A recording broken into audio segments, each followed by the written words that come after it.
The National Broadcasting Company presents The Big Show. The first half hour presented by the makers of Reynolds Aluminum, the Reynolds Metals Company, and starring the glamorous, unpredictable Tallulah Bankhead.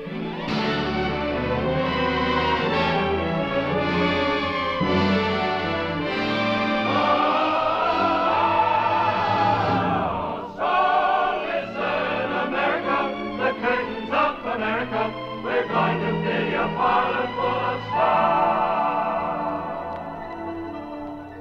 For the next hour and 30 minutes, you will be entertained by some of the biggest names in show business. Such bright stars as Fred Allen, Shirley Booth, Yul Brynner, Molly Goldberg, Rosalie Goldberg, Portland Hoffa, Jack Pearl, Cliff Hall, Maxine Sullivan. Meredith Wilson. And my name, darlings, is Tallulah Bankhead.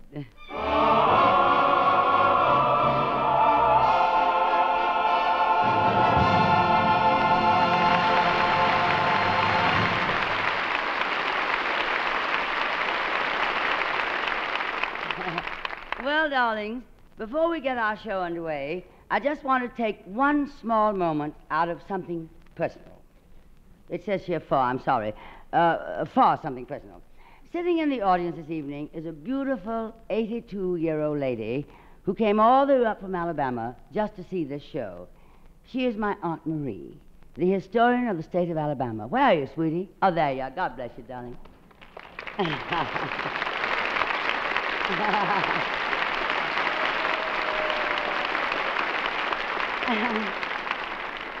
A true Bankhead through and through.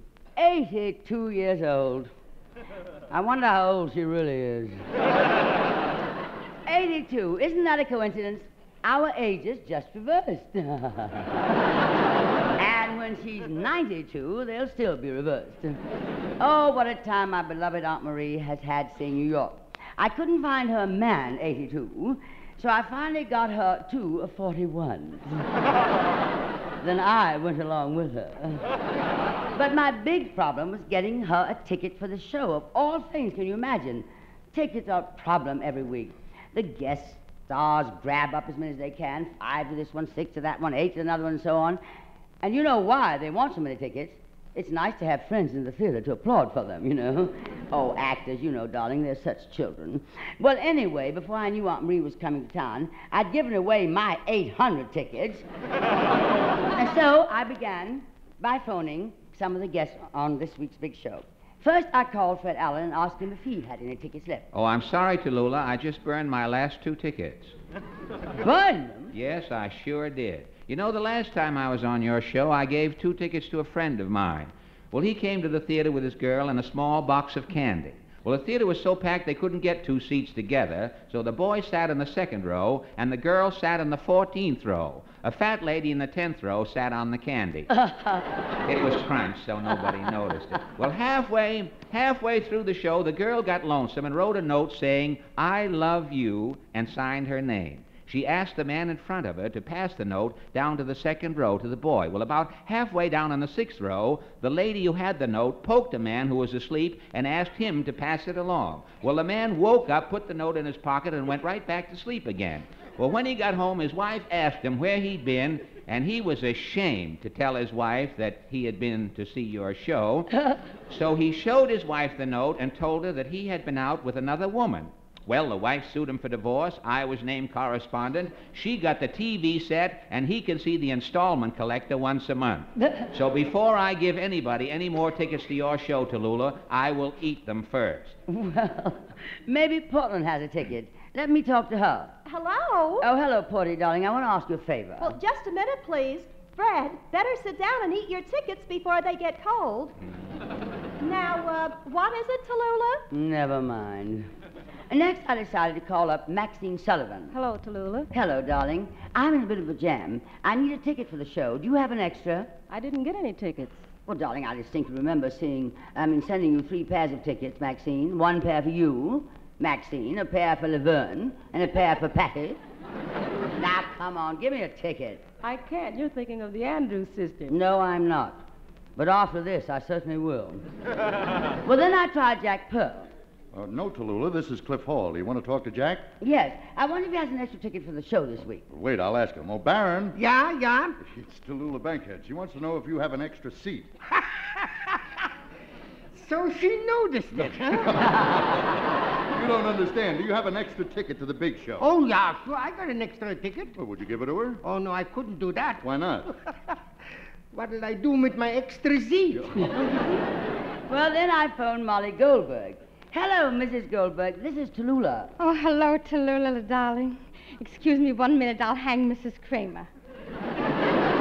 Oh, you have another phone. Oh, no, my friend in the window.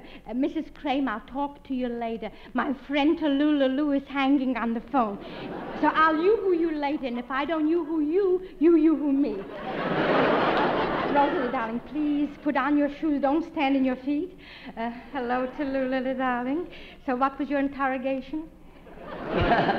Well, Molly, darling, I want to talk to you about tickets to the show. Oh, tickets, mine, certainly. Certainly, my dear, I'll take a few. You can give me several also. Would I refuse a benefit?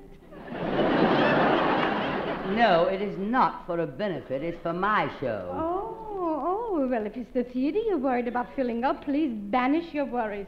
From my house alone, 1038 East Tremont Avenue, and Rosalie's friends from junior high, and Samley Sonority, and mine PTA, and Hazel Corn, is his customers, and Uncle David's friends from the cemetery lodge, and Mr. Goldberg's presses and finishes will pack you in. Well, I better pack this in. Never mind, Mrs. Goldberg. See you Sunday.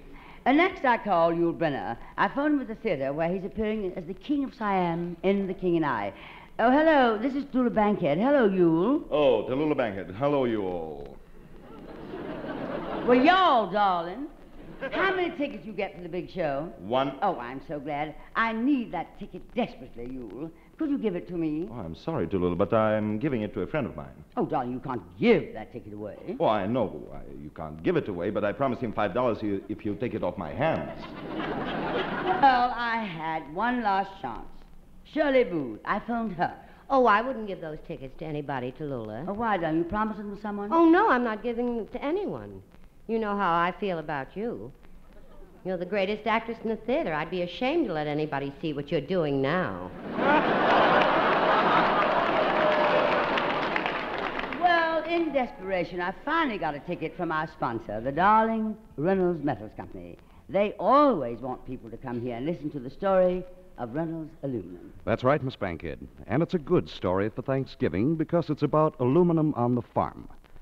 From our great farmlands comes all the bounty we enjoy in this holiday season. And aluminum plays an important part in producing it. Take next Thursday's turkey, for instance. You know, farmers raise more and healthier birds under Reynolds Lifetime Aluminum Roofing and Siding because it reflects heat, keeps poultry and livestock cooler in summer, warmer in winter. Light, strong, rust-proof aluminum makes farm equipment more efficient, longer lasting. Irrigation systems made of Reynolds aluminum are moved from field to field for bigger crops. Even the nails in the farm workshop are now Reynolds Lifetime aluminum nails that never rust. And, of course, the modern electrified farm gets its power through aluminum transmission lines.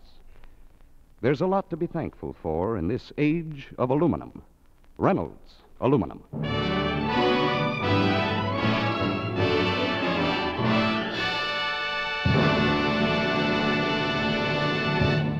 Our first guest this evening, ladies and gentlemen, is the creator and star of the Goldbergs. There's obviously only one way to introduce her.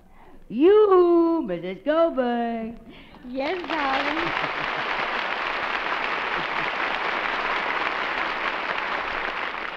Well, Mrs. Goldberg, we finally got you on our show. How does it happen you haven't been with us sooner? Well, Tallulah, dear, I've been reading the newspapers of your global travels, how you tripped from London to Paris and Hollywood and back to New York. So I was waiting that perhaps one day you'd trip into the Bronx. No, darling, we're not going out of the country anymore this year. Now, tell me, Mrs. Goldberg. Please call me by my maiden name, Molly. Thank you, Molly. You're very welcome. And I'll also call you by your maiden name, Miss Blanket. Please, call me Tallulah. Tallulah. Oh, what a beautiful name, Tallulah Bankett. With a name like that, a boy could grow up and be President of the United States. And now tell me, Molly, how's everybody at home? Well, at home, darling, I'll tell you. My Jake is still having trouble with the dress business again. And Uncle David Solly, the doctor, and his wife, they're not conversing with each other at the moment. and my Tante Elke, she takes her leg to be baked 3 times a week to the clinic. She goes to the clinic. She goes to the clinic for her varicose veins, And Rosalie's not eating very modern. She's nibbling on calories. And my family's convalescing now from virus X. But thank God everything is all right. Ma, your dress, Ma. What, Rosalie? What did you say? Your dress, it's hiking up and back. Rosalie, please, the dress is not hiking. It's me that's hiking. Oh, is this Rosalie? Yes, this is my daughter, Rosalie, age 13 years of age. Rosalie, darling, please, this is the Tallulah Bankett, also of an age. How do you do, Miss Bankett? This is a life's ambition realized. It's the greatest thing that's happened to me in all the years of my life. All the years of my life. Oh. We listen to your program every Sunday. Oh, really, darling? Oh, without fail. Every Sunday, the whole family sits down in the living room, and I turn on the radio. And when your show is on the air in my house, there's absolutely no talking and no laughing. Well, thank you, I think. Ma, you didn't say that right. So what did I say that was so terrible? Oh, nothing, Ma. Fix your dress What's and the back. matter with my dress? Tallulah, darling, you like the dress on me? Oh, yes. Oh, yes, darling. Mr. Goldberg made it for me special for the show. It's an original copy. He made it to he made it to mine own specifications. You think he hugged me too much? Well, he's your husband. You should know. Well, I think he made it very nice. You see, it's a new pattern he just cut. He tries out all the new patterns on me. Oh, you're sort of a test pattern. Oh, yes, indeed. You see, I'm a perfect model. I could walk into any ready-made dress department. It fits me perfectly. I don't even have to be altered. You see, I am what is known as a perfect stylish stout. You see, and if you like this dress, I'll tell Mr. Goldberg to make one for you. What kind of a stout are you? Oh, black velvet. Rosalie, please. Stop mine, please. Tallulah, I mean it. Mr. Goldberg wants to make a dress for you and surprise you. He even told me to bring a dress as a present. But I told him I didn't know what kind of a neckline you wear. I didn't know if you're a splunging or you see, if you're a choking. But I see now. I see. I see now. I'll tell him that you're a square. Ma, please, Ma. Rosalie, will you stop pleasing me already, please? Little girls should be seen and not heard. On radio, darling. My ambition is to be seen and heard. Miss Bankhead, I want to be a great actress like you. Who doesn't? No. Now it's an actress. Last year she wanted to be a nurse like Florence Nightingale. Last year I was a kid, Ma. I'm not a kid anymore, Ma. You always treat me like a kid. Rosalie, please stop kidding me already, please. Stop interrupting me, my dear, when I'm talking. Tallulah, maybe to you she'll listen, if you would advise her. Well, Rosalie, you can't just be an actress because you make up your mind you're going to be. You can't just walk out on the stage and act. You can't say to the producer, I'm an actress. But Miss Bankhead... Rosalie, you can't interrupt Miss Bankhead when she's talking. I'll tell you what, Rosalie. Why don't you just stick around and watch the show with your mother, and maybe after you've seen actors close up, you'll detest them as much as I do, darling. Now, let me see. Why don't you sit over there by Fred Allen? Fred, will you come over here, please, darling? Yes, Tallulah.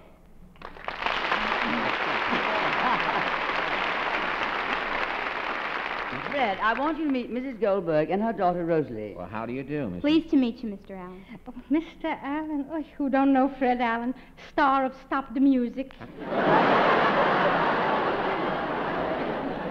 Oh, ho, ho, have you got a wrong number?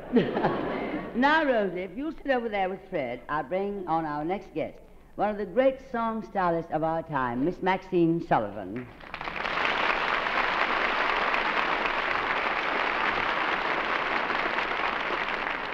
Miss Sullivan tonight offers us 2 classic ballads she has made famous. In the modern idiom, Brown Bird Singing and, of course, Loch Lomond. Mary's Darling, if you please. You take the high road, I'll take the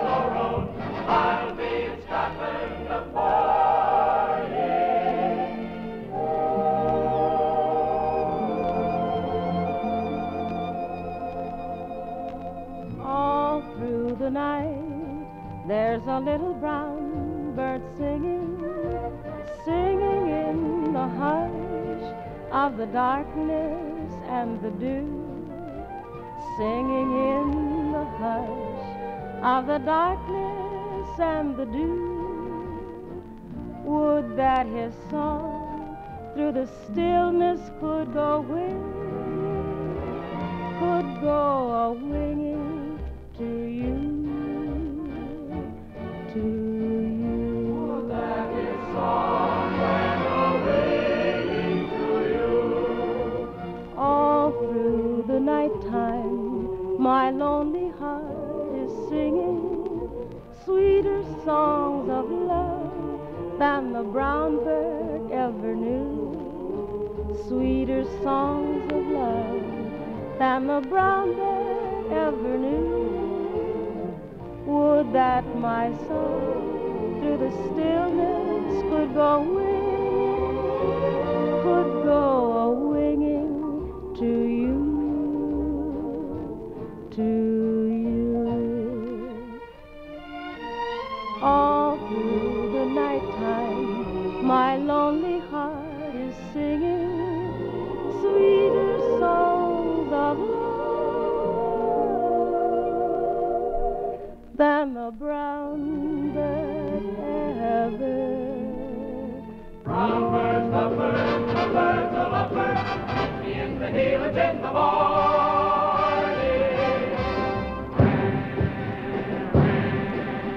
You'll take the high road and I'll take the low road. I'll be in Scotland for you, but me and my true love will never meet again on the bonny, bonny banks of Loch Lomond. Was there on the broad picnic we parted? That was when I up and started up the steep, steep, steep, steep side of the Lomond.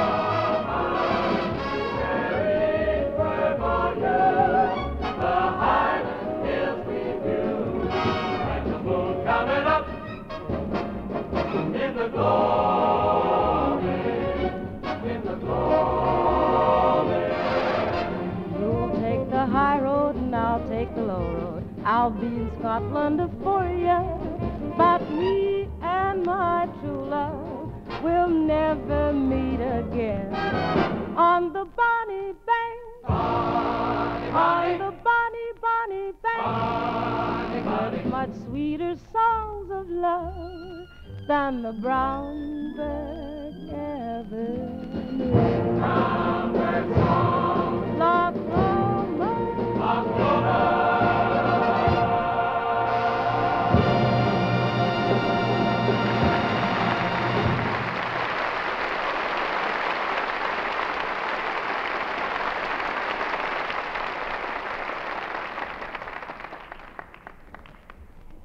If we were to count the memorable performances on Broadway during recent seasons, the list could not be started without the name of Shirley Booth in Come Back, Little Sheba. By the same token, tonight's edition of The Big Show would not be complete if we hadn't persuaded Shirley to do a scene from the show. And here it is, Miss Shirley Booth as Lola, with Martin Lane as her husband, Doc, in the William Inge play, Come Back, Little Sheba.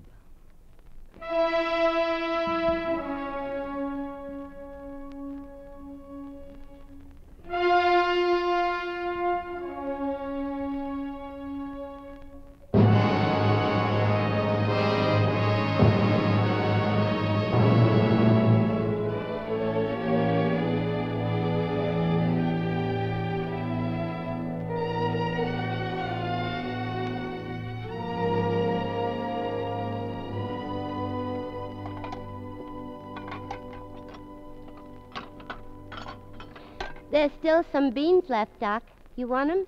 No, I had enough. You didn't eat much supper. Oh, I wasn't hungry. Where'd the flowers come from? Mrs. Kaufman, she let me pick the lilacs from her garden. She said I could have all I want. Well, that was nice of her. I wonder where little Sheba is, Doc. She was such a cute little puppy, wasn't she? What do you suppose ever happened to her? Do you think she got run over by a truck? Or maybe that old Mrs. Kaufman next door poisoned her. I wouldn't be a bit surprised. I'm going into the living room. Wait a minute, I'll come with you. I'll just leave the dishes for a while. Ain't it funny? I gave the house a good clean today, and I'm not a bit tired. You'd think after working so hard all day, I'd be pooped. Baby, don't use that word. Oh, I'm sorry, Doc. I hear Marie and her boyfriend say it all the time. I thought it was kind of cute. Well, it sounds vulgar. I thought you liked Marie. You never liked having a boarder in the house before she came. I do like her. It's just that you shouldn't try to copy the expressions that the youngsters of today use. Oh, I'm sorry, Doc. I won't say it no more. Marie's going to be awful happy when she sees how I got the house all cleaned up. Why? Well, her best boyfriend's coming here for a visit. I think a young girl should be able to bring her friends home, don't you, Doc? Sure. We never used to like to sit around the house because the folks was always there. Remember the dances we used to go to, Daddy? Sure. We had good times for a while, didn't we? Yes, baby. Let's have some music, huh, Doc? There ought to be good dance music on now. Oh, that's nice.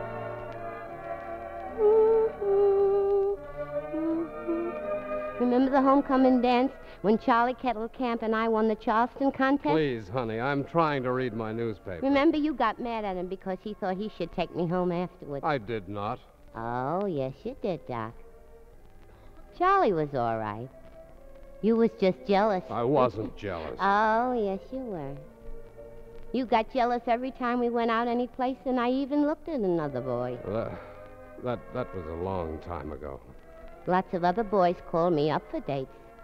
Sammy Knight, Hank Biederman, Dutch McCoy. Sure, baby, you were the it girl. I was pretty then, wasn't I, Doc? Remember the first time you kissed me? You were scared as a young girl. You trembled so.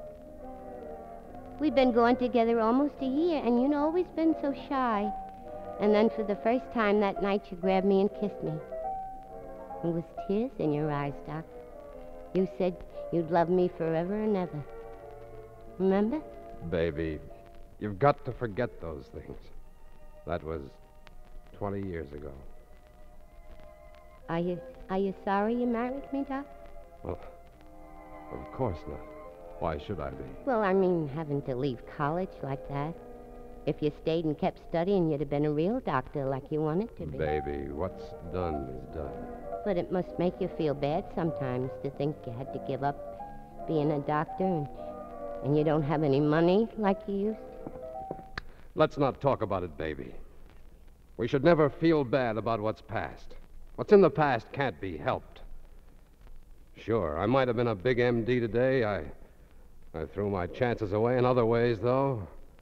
I might have made a success in something else if I'd worked at it instead of getting drunk every night. Oh, but you stopped, Doc. That took a lot of courage. You've been fine ever since you joined the AAs. When I was locked up at the city hospital, I saw enough to keep me sober for a long time. Let's not talk about it. Oh, I'm sorry. I didn't mean to upset you. Do you have to go now? I gotta be getting on to the meeting. Oh. Well, what time will you be home? About 11 o'clock. I wish you didn't have to go tonight. I just get lonesome kind of thinking about things. Made me kind of lonesome. Marie ought to be home soon. But she'll just come in long enough to dress, and then she'll be running out again with some boy. Well, we'll go running out ourselves some night soon, baby. I kind of hate to go to the nightclubs and places like that since I stopped drinking, but some night I'll take you out to dinner. Oh, will you, Daddy? We'll get all dressed up and go to the Windermere and have a fine dinner and dance between courses. Yeah, let's do that, Doc. Because I got some money saved up. I got about $40 out in the kitchen. We can use that. Look, what are we being so serious about? Let's have some music, huh? Come on, Daddy, dance with me. Baby, come on, Doc. We ought to go dancing all the time, Doc. It'd be good for us. Maybe if I danced more, I'd lose some of this fat. I remember, when I used to Be able to dance like this all night and never even notice it. Doc, look. Remember the Charleston? Yes, sir, that's my baby. No, sir, I don't mean make... Was that Marie? Yeah, she just came in and went to her room. What did you stop for? Did she look in here? No, why? Do you think she saw me, Doc? Well, she rushed right to her room. What difference does it make? Well, I'd feel silly if she saw me. Why, you're a fine dancer. Well, I'd just feel kind of silly if she saw me. It's time for me to go, baby. I have to meet Ed Anders. All right, Daddy. Will you stop by the animal shelter and see if they found little Sheba yet? Yes, I will. I miss her so, Doc. She was such a cute little puppy. Something must have happened to her or she'd be back. We'll find her. Don't wait up for me, baby. Good night. Night, Daddy. And come right home, Doc, and don't take anything.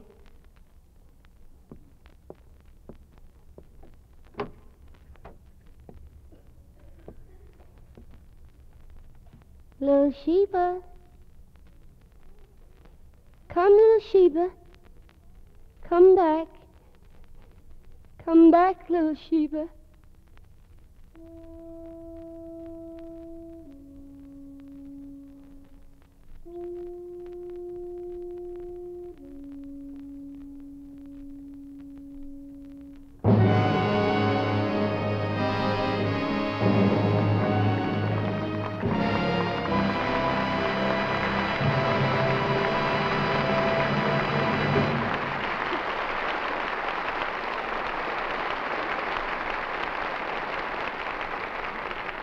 Bravo, Shirley Booth. Bravo. What a great performance. And our thanks to Martin Blaine for a beautiful supporting contribution. Now, don't go away, Shirley. I want to chat with you. Meanwhile, here's a quick cook's tour with the Reynolds Metals Company. Yes, Miss Bankhead. Every cook will be taking a checkup tour around her kitchen between now and Thursday. And what will she see? Reynolds aluminum. Her pantry shelves gleam with Reynolds aluminum foil packaging. From cereals to cookies, from dried fruits to the breadcrumbs for that turkey stuffing. Her refrigerator is built with lots of more efficient, weight-saving, rust-proof aluminum. The freezer compartment, the trays, and crispers. On its aluminum shelves are many famous brand products, including butter, margarine, cheese, packaged in Reynolds aluminum foil. Besides all the things the housewife keeps in her own Reynolds wrap. And aluminum cooking utensils, of course. Aluminum in every work-saving appliance. Take a look around yourself. And remember, all this came about because competition pushed production up and kept price down. Competition by Reynolds, pioneers of progress through aluminum.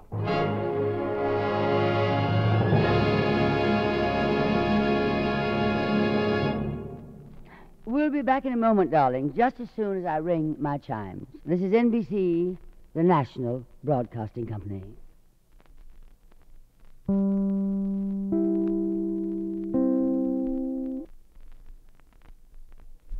This is The Big Show, Act Two. And here is Tallulah Bankhead talking with Shirley Booth. Shirley, darling, I'd like to ask you a question. Oh, please do. Well, I hope I'm not prying into anything personal, you know, but you do understand. But it's just something I've been meaning to talk to you about. Please do. Well, it's simply this. One season you're a hit in a dramatic show, the next season you're a hit in a musical. Every year you're a hit in something. Oh, darling, how I envy you. You know, with very little encouragement, I could stop speaking to you. Please do. But what I'm really trying to say, Shirley, is now that you've conquered Broadway, obviously your next step is Hollywood. Have you ever been to Hollywood, darling? Only on a visit. It rained all the time I was there, and after a week I checked out. Well, darling, everybody in Hollywood is there on a rain check. How about you, Tallulah? You did very well on Broadway before you retired. Retired? I have not retired. I've trod the boards for many years, and soon I will tread them again. I am not retired. Oh, I'm sorry. I shouldn't have said that you're being retired. I mean, you're being retreaded. Well, I think I like it better the other way. Well, what I started to say was How does it happen that you've never been to Hollywood? But I have been to Hollywood, darling. I was in a royal scandal. Well, I know, but did you ever make any pictures? You know, Shirley, I think I like you better when you're not yourself. I mean, when you were playing that divine character you play in A Tree Grows in Brooklyn. What's her name again? Oh, you mean Sissy. Oh, yes. That's the character that kills me. Exactly what kind of a girl is Sissy? Well, I trust everybody. I believe everything I hear. For instance, even when I hear them say that you're glamorous and unpredictable and the greatest actress and the most beautiful in the world, even if I'm standing right here looking at you, I still believe it. Well, that's the character that kills me. Oh, I didn't mean it the way it came out. My goodness. The way I feel about you, Tallulah, even if they said you weren't the greatest actress in the world and you weren't the most beautiful, I'd still believe it. Well, not only does she kill me, but she's determined to make it a lingering death. Now, look here, Sissy. I want a straight answer. No evasions. Do you like me or don't you like me? Yes. Yes, what? Yes, Tallulah. Now, look. I asked you if you liked me or if you didn't like me. Now, I don't mind if you don't like me and you think I'm a big nothing, but if you'll stop being evasive and say so, you'll make me very happy. Oh. Well? You're a big nothing. Why do you say that? Because I want you to be happy. Well, now I'm really dead.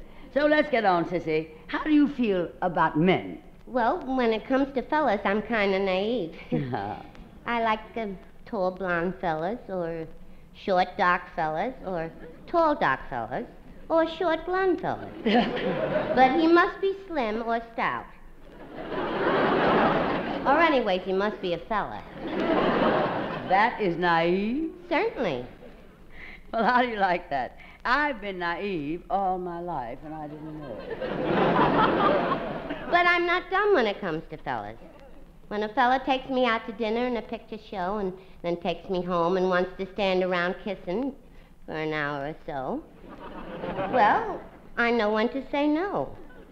And believe me, someday I'm going to say it. Well, Shirley, darling, is this any particular fellow you're referring to? Oh, no, not too particular. He went out with me. Well, why did you stop going out with him? Well, I can tell you in 32 bars. That's where most of the stories of this sort are told. Well, tell us about it, darling. They try to tell us we're too young to really be in love. They say that love's a word we've only heard and can't begin to know the meaning of. Yes, that was Herman. He didn't even know the meaning of a simple word like L-O-V-E. He didn't even know C-A-T or D-O-G. You know, he was real S-T-O-O-P-I-D. I said to him one day, I said, do you know the meaning of the word love? He said he never heard of it. So I said, have you ever heard of the word marriage? He said, marriage ain't a word. It's a sentence. But I liked him because he was so handsome. He was so tall and slim. 6'3". Of course, he only weighed 74 pounds. But he was so nice and so thoughtful, you know. He always went with me when I went to the dentist, just to make sure the dentist didn't pull anything. He always shared everything with me. If he had 2 candy bars, he'd give me one. And when he had 2 apples, he gave me one. I'll never forget the time he had double pneumonia. That was the summer we started going to the beach together. Day after day, we'd lie there in the sun, something drawing us closer and closer together. I was kind of embarrassed when I realized it was my arm.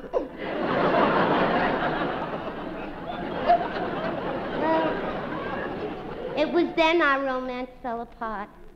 A troublemaker came and told us that we were too young. Just happened to be his wife. But I'm going to wait for him. I'll wait even if it takes 50 years. And then someday they may recall we were not too young at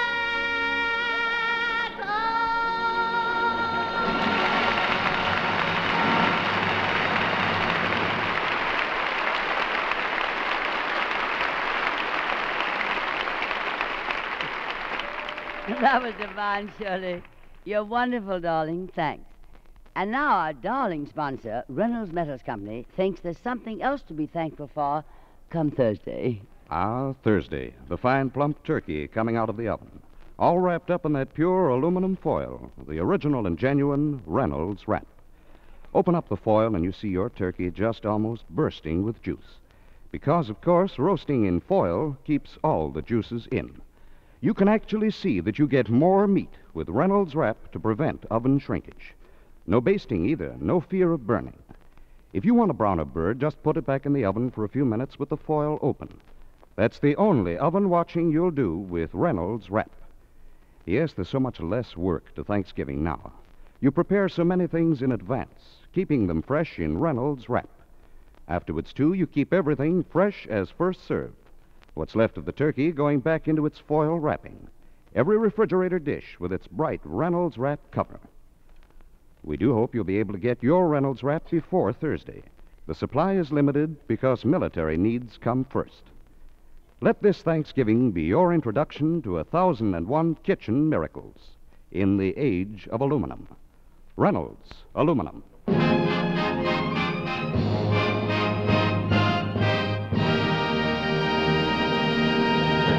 Well, now, let's see. Our next guest is... Oh, but first, I better see how Mrs. Goldberg is making out.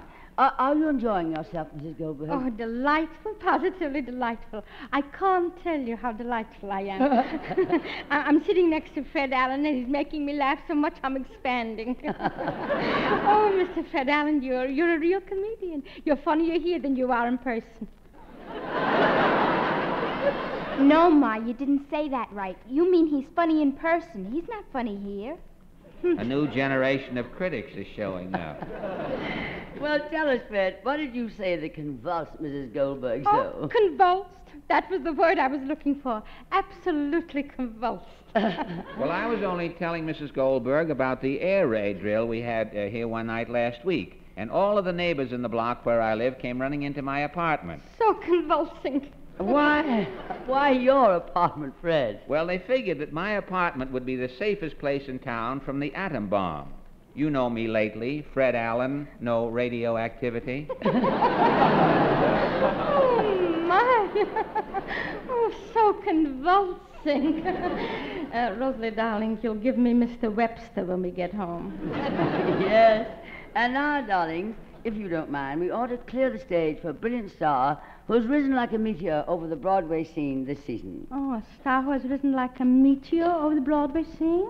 What's the matter, Molly? Nothing at all. I just can't believe that you're talking English and I'm talking English. There's English and English. Well, you just wait till you hear this man talk and sing, too, darling. No, so who is it already? New. It's Yul Brynner already. Oh, Yul Brynner? Yes. Ma, don't you know who he is? He's the star of The King and I, Ma. He's the King of Siam. Oh, the King. Oh, is this a show? Now we have the King of Sam, and before we had the Queen of Sheba. And I am a lady in waiting, waiting to hear Mr. Brynner sing the song, a rhythmic spiritual, which despite its modern sound, is as deeply inspiring and reverent as the famous Shadrach, Joshua fit the battle of Jericho. Ladies and gentlemen, Mr. Yul Brynner singing 2 Little Fishes and 5 Loaves of Bread. Meredith, darling, if you please.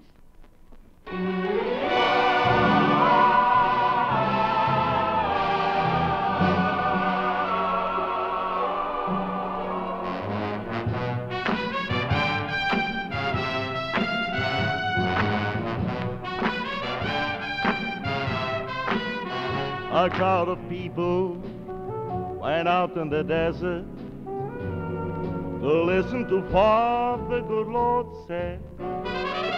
All day long they had the good Lord's word, then they got hungry and had to be fed. On only two little fishes and on 5 loaves of bread. The Lord's disciples began to get worried, and each of them had to scratch his head. But what could they do? For each one knew there was a big crowd that had to be fed. On only two little fishes and on 5 loaves of bread. The good Lord stood up and told his disciples to bring him the loaves of bread instead. Bring those fishes by and let him try a little idea he had in his head about those 2 little fishes and those 5 loaves of bread. He broke the bread up and also the fishes, and then his disciples went ahead. But the more passed round, the more they found with lots left over when all had been fed. On only 2 little fishes and on 5 loaves of bread. Here's what I've said. He said, if we all love one another, then the world could be fed on only 2 little fishes and 5 loaves of bread.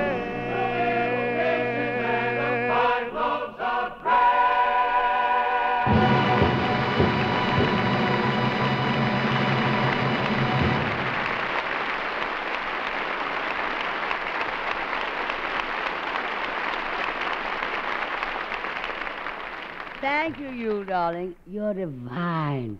Come over here. Let's talk, huh? Tallulah, you must remember that in The King and I, as the King of Siam, I have 200 wives. You couldn't possibly say anything to me that I haven't heard before. Oh, couldn't I, darling? But I must admit, after listening to women's voices all day long, it is a pleasant change to listen to you. I can imagine what your bathroom must look like. His and hers and hers and hers and hers and hers. Well, the worst part is walking in there every morning and having 200 pairs of wet nylon slapping me in the face. Well, how did the king ever get so many wives? I don't know. I bought several. I traded a few. I picked up quite a few at an auction. I collected a dozen or so in my travels. You know how it is. Yeah, I know, darling. Just like salted peanuts. Once you get started, you can't stop. Oh, yes, one I even got as a gift. Oh, really? Oh, well, you're going to be surprised this Christmas. How do you like your wives wrapped? Oh, don't bother with the wrapping. I'll take her home now. Whom did you have in mind? Me, darling. Oh. Oh, you sound disappointed. Wouldn't I make a nice Christmas gift? Well, of course, I wouldn't mind having you hanging from my Christmas tree. Well, that's a nice Yule spirit. Oh, you sound bitter. Aren't you happy with your 200 wives? Have you ever given thought to 200 mothers-in-law? Oh, you poor man. Any children? 123. Only 123? Well, we're thinking of adopting a few. Yes. A large family is nice, especially on income tax day. Oh, well, you see, Sam, the first 150 children are not deductible. Oh. Well, how old are your 150 or 23 children, or however you have? Well, the oldest are 12 years old. Oh, they are? I have a boy 12 and 14 daughters, all 12. The boy's the one I'm worried about. On his 12th birthday, I gave him a wife as a birthday gift. Well, then why are you worried? He wants a pony. Well, you, isn't 12 a little young for a wife? Oh, the wife is 24. Well, I can see you must have a load of domestic problems. I can imagine you coming home from a hard day at the palace, walking through the house. Hello, I'm home. Hello, girls, your husband's home. Where's everybody? Hello. Oh, I didn't see you. Hello, Jessica. Or Agatha. I mean, Bessie? My name is Tallulah. Tallulah? Have I ever had the pleasure of marrying you? We were married 6 years ago today. Oh, really? Well, congratulations. See you around sometime. Just a minute, Buster. King Buster, please. We're going to celebrate our anniversary. You're taking me out to dinner. Tonight? Oh, I can't. I'm having dinner with... We'll break it. Well, I'll see if I can. My wife won't like my going out with my wife. Break it. Well, okay, I'll knock at her door. Agatha, I'm going out with Tallulah tonight. I'll see you next time around, okay? All right, darling. Have a nice time. Molly! I couldn't resist it, Tallulah. Not you. Well, why not me? A wife I can play. Jake always says I'm as much trouble as 200 wives. Well, Molly, I want you to meet Mr. Hugh Brenner. Oh, how do you do, Your Royal Excellency? You may rise, Mrs. Goldberg. You think that's easy?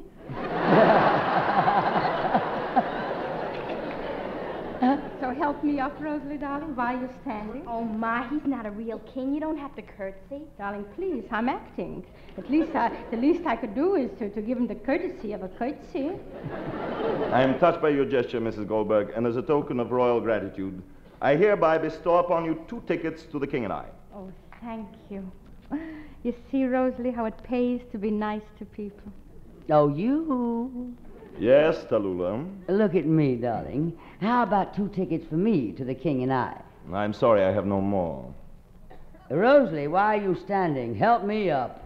Now, if there is anything else I can do for you, Tallulah, I'll be glad to. Anything? Anything. Yours but to command. Okay. I'll take you at your royal word. I command you to sing a song with me. Oh, what a cue for an abdication. All right, I'll do it. What song would you like to kill? Well, let's destroy the peony bush. Meredith, I know you wrote it, but you just lead the band. You don't have to listen, darling.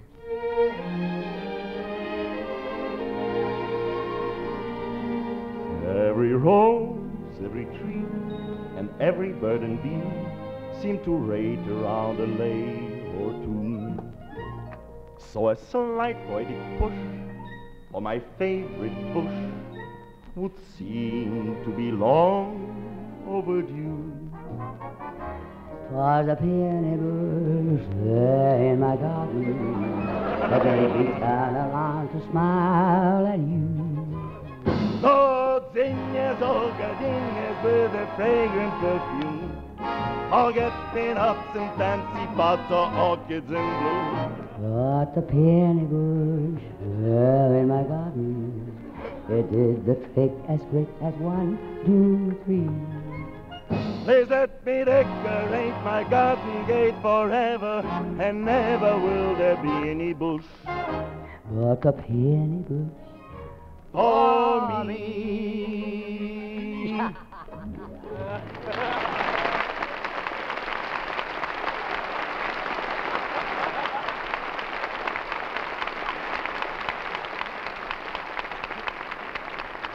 You, darling, I enjoyed that no end. And that's probably the way it seemed to the audience, no end. Oh, Fred. Yes, Tallulah? I'm glad you're on the show this week. Oh, so you are the one. No, I'm especially glad because I've just finished reading a new and exciting book called Showbiz. Oh, yes, Showbiz. It's written by Abel Green and Joe Laurie Jr. And what a book. 50 years of show business crammed into 613 pages. I started to read it, and then I couldn't put it down. Well, I could hardly lift it. Well, Fred, you know this period in show business better than anybody. Now, wait a minute. Not all of the 50 years. Well, I tell you why I mention this, darling, because we're going to dedicate the 3rd act of the big show to showbiz. And I thought you'd help me usher the audience through this fantastic period in the American theater. Well, I've tried every other branch of show business. Now I've completed the cycle. I'm an usher. But first, Fred, since NBC is so definitely a part of showbiz, And since this is the 25th anniversary of this darling network, we are proud of the theme song, which Meredith Wilson has written for the silver anniversary. 3 chimes of silver. Meredith, if you please, darling.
We'll be back in just a moment, darlings, as soon as I ring my silver anniversary chimes.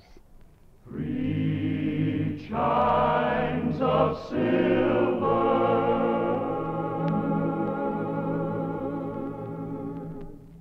This is NBC, the National Broadcasting Company.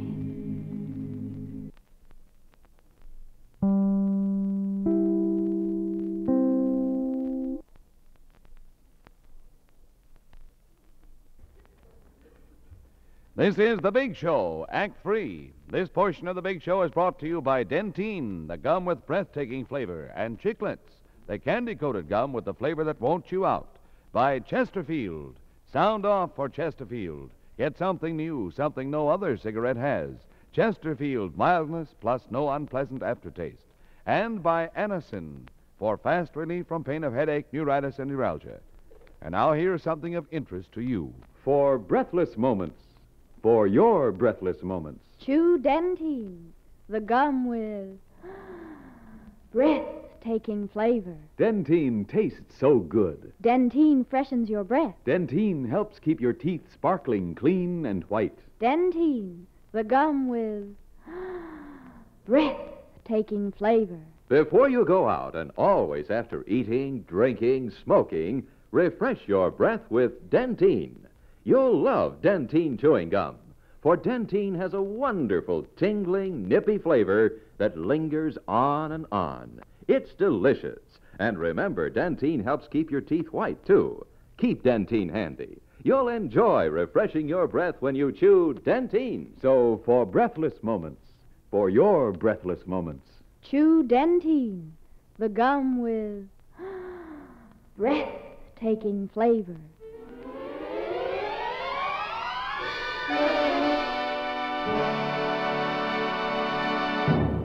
And here again is Tallulah Bankhead. Thank you, Ed. Well, darlings, it was Irving Berlin who wrote a song called There's No Business Like Show Business. Variety, a weekly trade paper known as the Bible of show business, has in the past 50 years evolved a language all its own, in which it refers to show business as showbiz. This is the title of the new book written by the editor of Variety, Abel Green, and by Joe Laurie, Jr. What other publication but Variety would come out on that black day in 1929 with the now famous headline, Wall Street Lays an Egg? Picturesque language about a picturesque business. And what more picturesque gentleman to tell us about the early days of showbiz than Fred Allen? Oh, Tallulah, you make me sound like an old man. You'd think I knew Helen 12 Trees when she was only a hedge. You know, I've only been in show business 30-odd years. The odd years were my 2 years in television. But, darling, you do know something about the old vaudeville days, don't you? Yes, I know about Rooney and Bent and the Garden of Eden, how it all started. When I first went into vaudeville, there were vaudeville theaters everywhere, Tallulah. No matter how small the town, it had a little vaudeville theater. I played a theater one time. It was so far back in the woods, the manager was a bear. The bear used to pay the acts off in honey. It was nice, after you'd worked for coffee and cake someplace else, to play this house and get a little honey on the cake that you had with your coffee. And every summer years ago, the outdoor parks had vaudeville shows. I played a field in Taunton, Mass, I think it was, called Sebastian Park. There was a xylophone player on the bill, and one night while this fellow was doing his act out in the open air, woodpeckers ate 2 octaves off his xylophone. This park was right near a swamp, and the first show, the matinee, I remember, I took 17 bows. And then I found out the people weren't applauding, they were slapping mosquitoes. But luckily, the noise killed the hissing, so it saved the day for me. Yes, the acts you met, not only the theaters, but the acts you met years ago in vaudeville, Tallulah, they were wonderful. You know, in Taunton, in this place I was just telling you about, this park, there was a fire eater on the bill. You know, in those days, there was no heat in the theaters. Managers used to book fire eaters. Before the show, the manager would chase the fire eater up and down the aisles, and the fire eater would start breathing hard and heat up the theater. This fire eater was the nervous type. The only fire eater I ever knew who had an ulcer. It was a pilot light. And years ago, there was an act called Twisto. He was a contortionist. Twisto had a most unusual act, Lou. The audience would call out letters, the ones who could speak English in the audience, would call out letters of the alphabet, A, B, or C, you know, like that. And Twisto, the contortionist, would twist himself into the shape of any letter. Well, one day, Twisto made a mess of himself. He was so embarrassed, he quit show business. And animal acts years ago on those bills. There were a million animal acts. Lindy's leopards, Max and his mongoose, Fearless Legray. You know, Legray used to put his head in the lion's mouth. The lion had a 7.5 mouth, fortunately, which was good for Legray. But the lion finally died. He had dandruff in his lungs or something. Another act I remember, Shapiro's elephants. Shapiro was out of work for so long one time, when he went down to get the elephants out of the barn, the elephants didn't remember Shapiro. And Murdoch's mice. Oh, gosh, Murdoch's mice. Old man Murdoch, with a very short whip, he manipulated the mice. After doing an act with trained mice for 20 years, Murdoch broke up the act. The booking office said they wanted new faces. But with TV booming, I think Murdoch is going to get his mouse act together again, Toulouse. I saw Murdoch coming out of a cellar yesterday morning with 2 pounds of cheese. I think he's casting again. But not only the theaters and the acts were unique, those theatrical boarding houses we used to stop at. There was a place called, in Baltimore, Mrs. Sparrow's. She made the strongest coffee in the world. Mrs. Sparrow's coffee was so strong, I remember the week I was there, an old actor passed away in the boarding house, and he was awake for 3 days after he died. There was another boarding house in Boise, Idaho, Mother Boone's, I think it was. Room and board, $1 a day. Gosh, those meals she used to serve. For breakfast, Mother Boone would give you a club and point out some rabbit tracks. That was for breakfast, with coffee when you got back. And the big orders, wheat cakes, they look like manhole covers. Donuts, they look like wheels with the spokes taken out. Slices of bacon so long they looked like wet skis. And the meat course was a rump roast. When you saw this rump roast on the table, instead of eating, you felt like starting a game of leapfrog. In Nevada, I remember, there was an old actors' boarding house. There was an old actors' boarding house in Nevada, some town. They had an Indian sitting in every room. In the double rooms, there were 2 Indians. If it got cold during the night, you got up and took another blanket off the Indian. At this place, downstairs in this boarding house, they had a snack bar. They used to serve an individual deer to each guest. The head was still on the deer, and you could hang your hat on the antlers while you were eating farther back on the deer. In the Detroit, I remember in Showbiz in the book, it'll probably tell you there was an actor's hotel. The house detective had a glass eye there. If you were sitting in your room and heard something clinking, you knew the house detective was looking through the keyhole. I used to cry putty, this man with the glass eye. Well, that's the hotel where the sword swallower was out of work for 3 years when I was there, and finally got an emergency job, a club date. He borrowed my tuxedo. Well, a sword swallower started his act at the club. He swallowed a long sword, and he heard some applause. Well, he hadn't worked for so long, he got excited with the sword in his stomach, took a bow, and ruined my tuxedo. Well, Toulouse, those are just a few of the things I remember from vaudeville.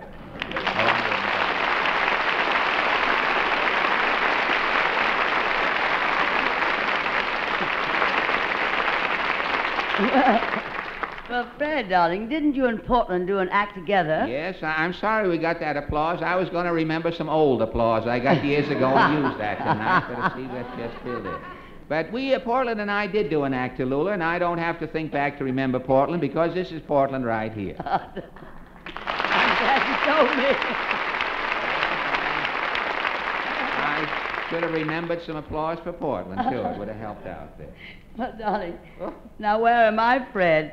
Oh, right Portland, I was just asking Fred about your vaudeville act. Well, that was before your time, Miss Bankhead. Nothing was before my time, darling. I came first, then came Big Ben.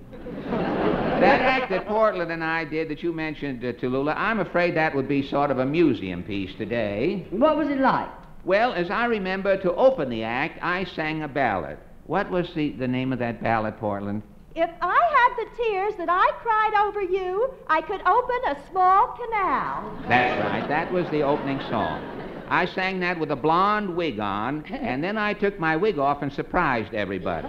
And then Portland came on, mincing, and said... Pardon me? And then I'd say, "You're not Joan of Arc by any chance, are you?" No. That's funny. I smell a horse around here someplace. Well, Mama says we all make mistakes, and that's why trains stop at Reno. Your mother says that? Mama says footprints on the sands of time are not made sitting down. Uh-huh. Mama says fun is like insurance. The older you get, the more it costs. Uh-huh. Your mother never worked under the name of Confucius years ago. Mama says a a wife's job suffers more from competition than any other job in the world. Well, your mother talks too much. Oh, Papa says Mama never talked until after she was married. Oh, really? Who was your mother before she was married? Well, she wasn't my mother before she was married. Now, wait a minute. Now, look. Why don't you go home? Your mother may have laryngitis, and she may be calling you, and you can't hear her from here. But Mama wants me to go on the stage. Oh, really? What could you do on the stage? I can tell riddles. Riddles? Really? Riddles? Where does your lap go when you stand up? Oh, I don't know. Where does your lap go when you stand up?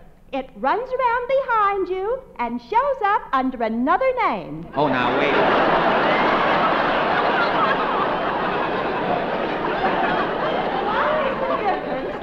Wait a minute. Let's rest on our laurels.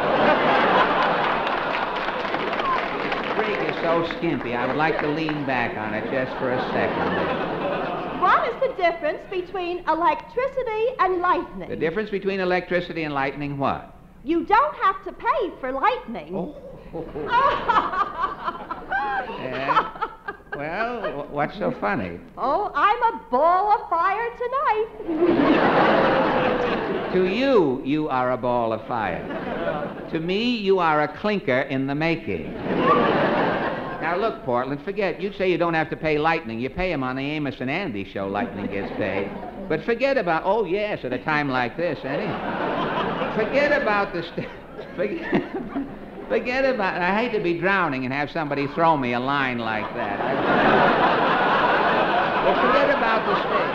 Forget about the stage, Portland. You'd better go back to school. Oh, I can't. I flunked geography. Flunked? One question was, what is the Matterhorn? What is the Matterhorn? Well, what was your answer? The Matterhorn is the horn the natives blow in a small Swiss village when something is the matter.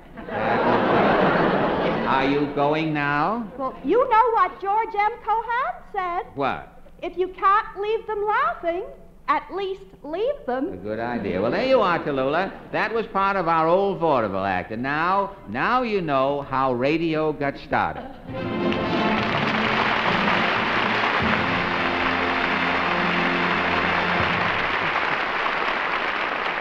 Now here's an old friend, Bing Crosby, sounding off for Chesterfield. Sound off, sound off, sound off for Chesterfield. Friends, take a tip from Brother Bing. Get on the ball, get in the swing. Chesterfield is on the move with something smokers all approve. Mildness plus, no aftertaste. Mildness plus, no aftertaste. No unpleasant aftertaste in Chesterfield.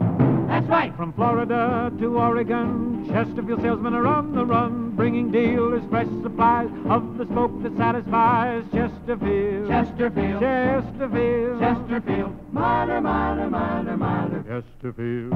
That's right. Yes, Chesterfield is the smoke for you. They're milder, better tasting too. Chesterfield now sets the pace with no unpleasant aftertaste. So here's what we want you to do. Right now. Yes, here's what we want you to do. Right now. Sound off. For Chesterfield. Oh, sound off. For Chesterfield. Try a pack of Chesterfields. Do it. Today. In presenting a panorama of showbiz of the past 50 years, the names of Dick Rogers and Oscar Hammerstein will certainly be near the top. This also holds true of a Broadway success of theirs, Carousel, which ran for 890 performances, one of the longest-run musicals in the history of Broadway. From Carousel, the song, You'll Never Walk Alone. Meredith, darling, if you please.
Beautifully done, Meredith. Thank you, darling. I read now from page 45 of Showbiz, and I quote, "One of the biggest vogues of vaudeville at its height just before World War I was the School Days Act. Of all the School Days acts, Gus Edwards was preeminent, both by reason of his renown as a songwriter and his shrewd choice of talented small fry, who included Georgie Jessel, Georgie Price, Lila Lee, Eleanor Powell, Groucho Marx, the Duncan sisters, Ricardo Cortez, Walter Winchell, Mae Murray, Ray Bolger, Eddie Cantor, Helen Minkin, Bert Wheeler, and Jack Pearl." I mentioned Jack Pearl last because I would like to add that this is the same Jack Pearl who a few years later, as the Baron, was to make radio history and a variety headline by going in 5 short months from $3,500 a week to $8,500 a week. His "Was you there, Charlie?" became a national household word. Charlie was Cliff Hall. Ladies and gentlemen, tonight, still going strong, Jack Pearl and Cliff Hall.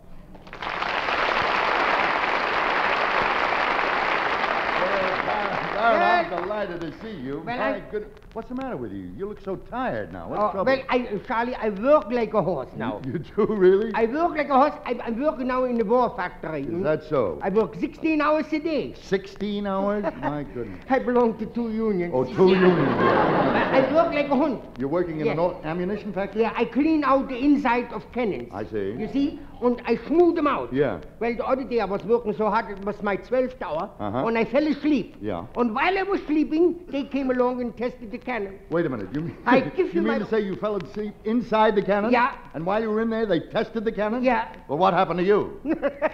I was fired. Oh, look, I haven't seen you in over a year. They tell me you've been traveling, too. Is I that was right? all over the world. All over the world. All over the whole world. Is that so? Yeah. Whereabouts? Well, I was in London. I was in Paris. Yeah. I was in Rome. Uh-huh. Then I was in Venice. You were where? In Venice. No, you mean Venice. Venice, yeah. No, Venice. Ben. Last month. Last I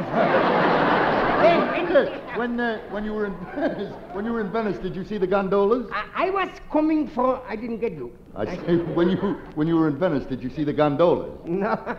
I called them up. They wasn't home. Weren't home. They wasn't home. I tell you, they wasn't home. Well, from there I went to Singapore. Singapore? Yeah, I went to Singapore. What'd you go to Singapore for? I went to look for singers. Singers in Singapore? Yeah, What did you want singers for? I'm producing an opera. You're producing an opera? Didn't you know? I can't imagine you producing an Charlie, opera. I was born in an opera house. You were born? I was born in the Milan Opera House. Oh, go on. You were born in the Milan Opera House? Oh, yeah, it was very embarrassing. Why was it so embarrassing? I didn't have a ticket. Lies.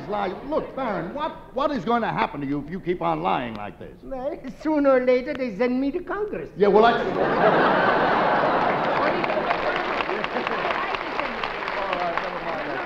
Tell me more about your opera. Oh, listen, Charlie, I must tell you something. Yeah. The first thing I want is a good man singer. Oh, well, that's very important. Yeah. A good male. Oh, say, by the way, why don't you try to get the former star of South Pacific? Oh, yeah, he's good. He's good. You know who that is, huh? Sure. Who is it? General MacArthur. I'm tired of your adventures. Come on, tell me about your family. How is your family now? Oh, Charlie, my whole family is...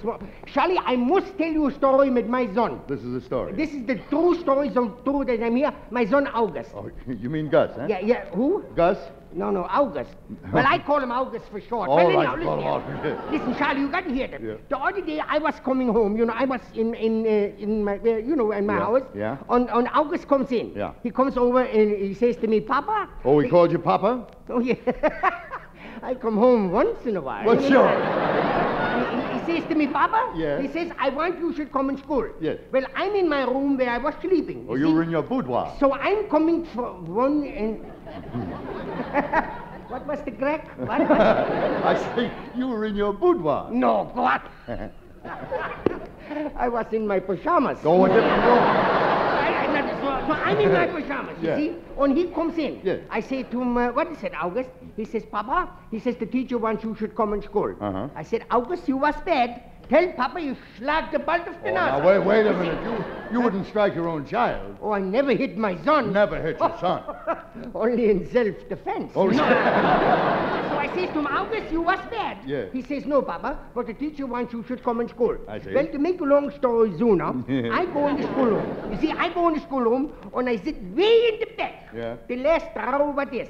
You see, The last what? the last row. The last row. The last row. Huh? Row. Yeah, I was born someplace else. Well, I'm sitting in the last row. Yes. Well, the teacher comes in with a statue of the woman without the hands. oh, the Venus de Milo. You ever see that one? Oh, yes, I've Well, seen she it. brings that in. Yeah. Well, she looks over the schoolroom. Yeah. She says, good morning, boobles.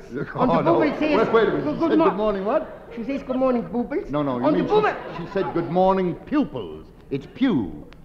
Yeah, she says, good morning, scholars. Scholars. And you see, listen, Sarah, Yeah. when the scholar says, good morning, teacher, Yes. she says, today we're going to have a study on what part of the statue you children select the best. I see. Well, she called some one little boy.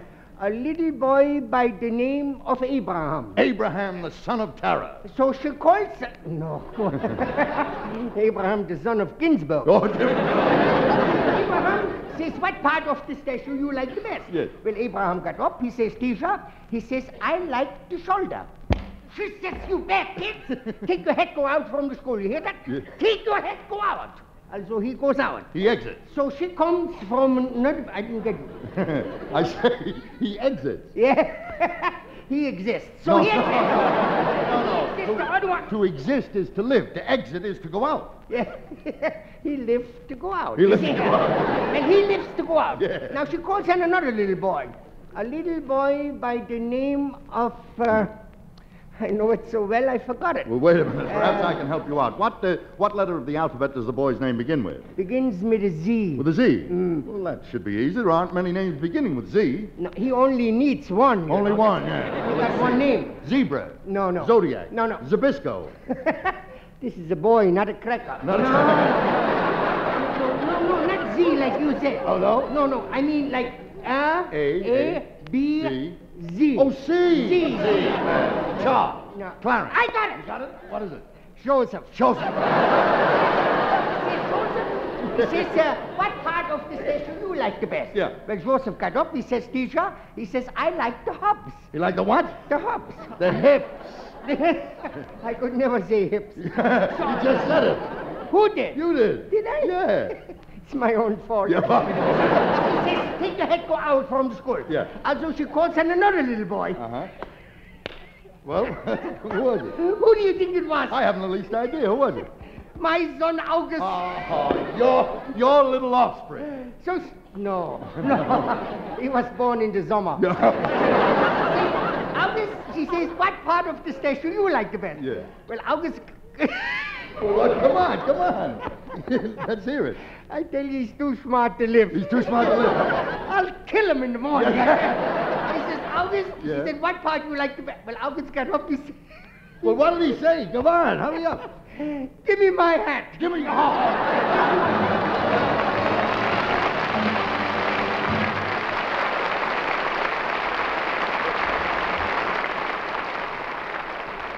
If you suffer from pains of headaches, neuritis, or neuralgia, you should discover what many thousands have known for years, that Anacin brings incredibly fast, effective relief. Anacin is like a doctor's prescription. That is, Anacin contains not just one, but a combination of medically proven active ingredients in easy-to-take tablet form. Probably at some time you have received an envelope containing Anacin tablets from your physician or dentist. Thousands of people have been introduced to Anacin this way. Try Anacin yourself the next time you suffer from the pains of a headache, neuritis, or neuralgia. You'll be delighted at how quickly relief can come. Anacin is spelled A-N-A-C-I-N. Your druggist has Anacin in handy boxes of 12 and 30 tablets and economical family-size bottles of 50 and 100 for your medicine cabinet. Ask for Anacin today.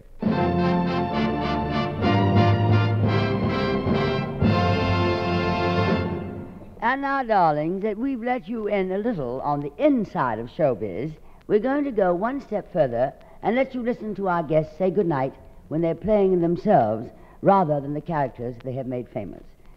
Good night, Molly Goldberg, or should I say Gertrude Bird.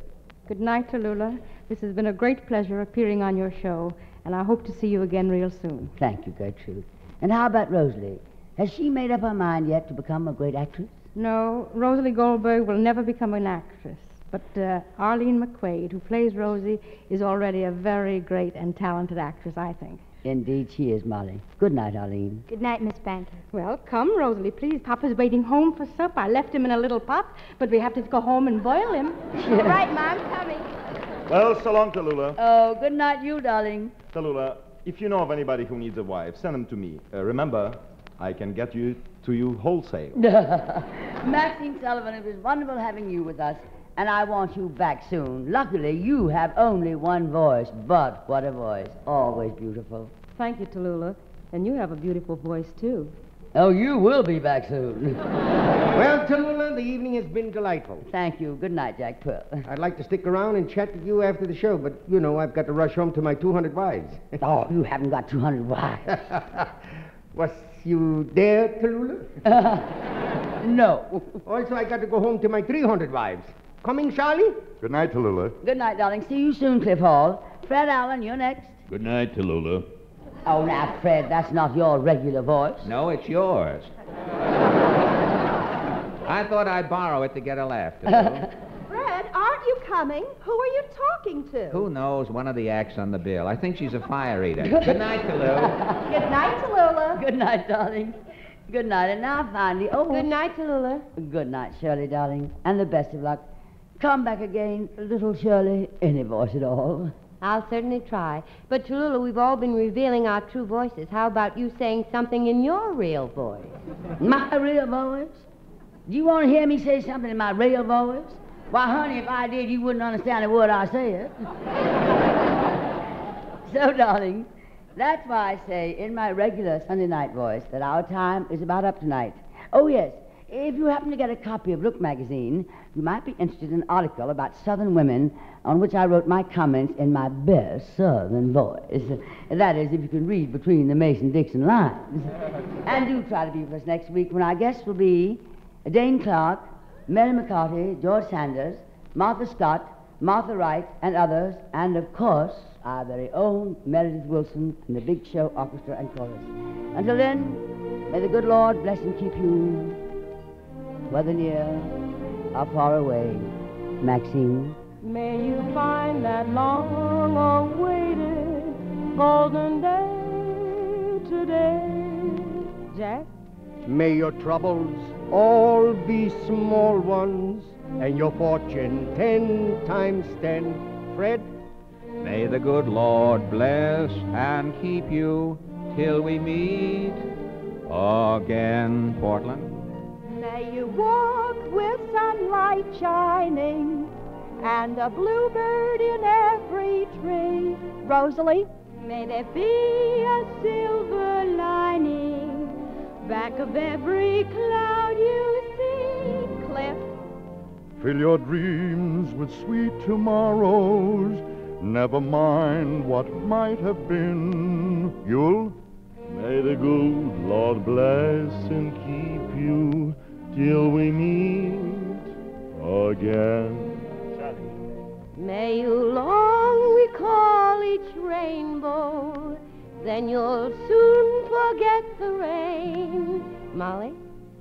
May the warm and tender memories be the ones that will remain. Fill your dreams with sweet tomorrows. Never mind what might have been. May the good Lord bless and keep you until we meet again. May the good Lord bless and keep you till we meet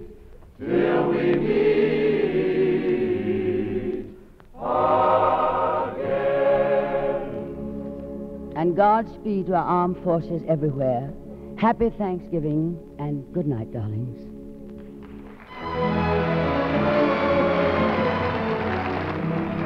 This portion of the Big Show has been brought to you by Dentine, the gum with breathtaking flavor, and Chiclets, the candy-coated gum with the flavor that won't chew out. By Chesterfield, sound off for Chesterfield. Get something new, something no other cigarette has. Chesterfield mildness plus no unpleasant aftertaste. And by Anacin for fast relief from pain of headache, neuritis, and neuralgia. The first half hour of the Big Show each week is presented by the makers of Reynolds Aluminum, the Reynolds Metals Company. The Big Show is produced and directed by D. Engelbach and written by Goodman Ace, Selma Diamond, George Foster, Mort Green, and Joel Murcott. The chorus is directed by Ray Charles. Special musical arrangements by Sidney Fine, Earl Lawrence, and Phil Moore. This is Ed Hurley saying good night.